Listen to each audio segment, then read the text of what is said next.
Hey explorers, you all know how much I love Jan Brett, and so I had to share her Easter book with you. It is called The Easter Egg, and it is about a little rabbit named Hoppy. Jan Brett, The Easter Egg. Cheer up, spring is here. It's time to start my first ever Easter egg, Hoppy said. Each year, the bunny who decorated the winning egg got to help the Easter bunny hide the eggs on Easter morning. Hoppy had been dreaming about being that bunny all year long, and now it was time to get started. Everywhere Hoppy looked, rabbits were out working on dazzling eggs. I need an amazing idea, he thought. Hoppy spotted Flora Bunny planting spring wildflowers in her eggs. Oh, the Easter rabbit will love those colorful flowers, he thought, and started picking flowers for his egg. Here's a basket for your flowers, Hoppy, Flora said. Chop, chop, scrape, scrape. Hoppy spied Buster Birch carving a magnificent wooden egg. I wish I had some wood for my egg, he wished out loud. Here you go, Hoppy, Buster Birch said, and he put a smooth, round piece of wood in Hoppy's basket. Thank you, Buster, said Hoppy. Hoppy was hopping along when the smell of sweetness led him out of the woods and straight to the chocolate egg that Aunt Sassafras was decorating with creamy frosting squiggles and bows. Hello, Hoppy, she said, and she put some chocolate squares in his basket. Hippity hop, Hoppy exclaimed. I'll make the Easter rabbit a chocolate egg so sweet it will make his whiskers tingle.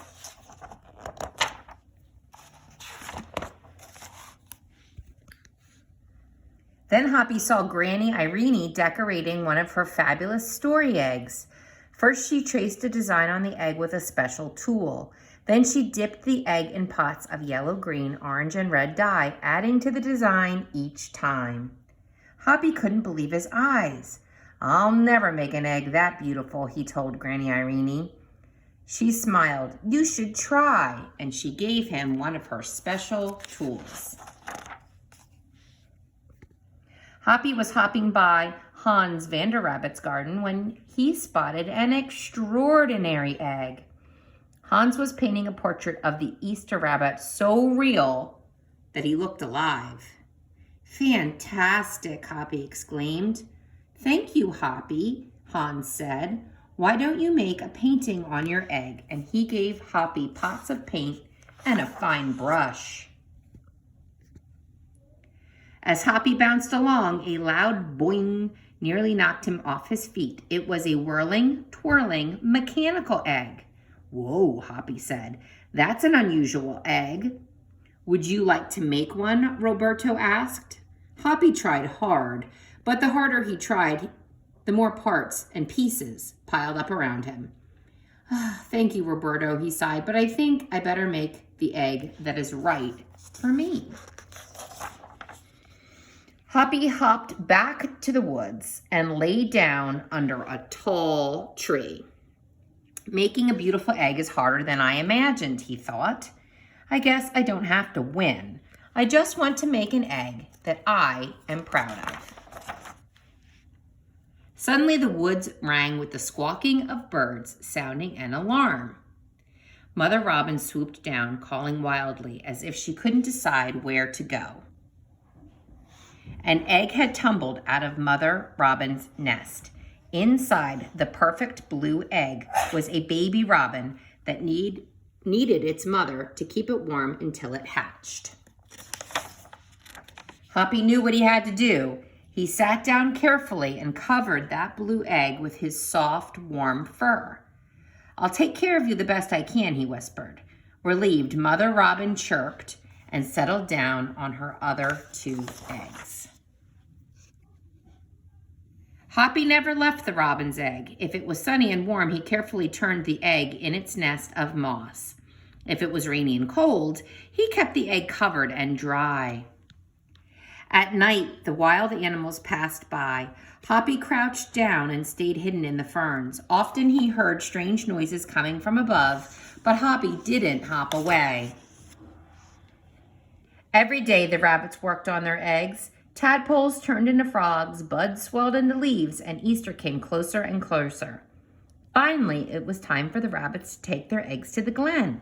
They had forgotten all about Hoppy, who was still quietly sitting on the blue egg under the tall tree in the woods.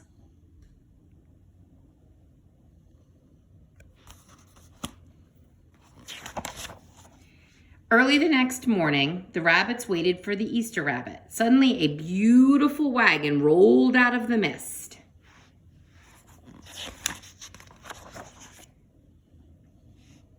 And stopped. The Easter bunny stepped down from the wagon and admired the decorated eggs one by one.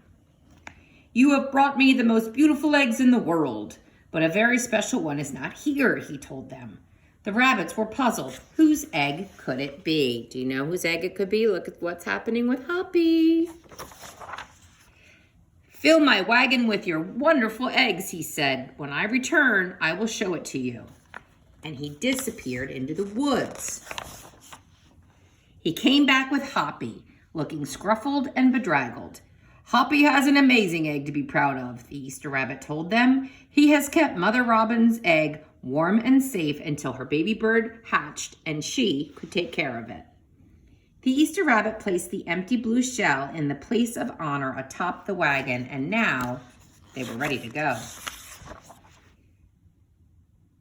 The rabbits cheered for the egg that had surprised them all. "It's our best Easter ever, Hoppy," they shouted. And then the brave little bunny and the Easter rabbit rode off together to hide the eggs for girls and boys to find on Easter morning.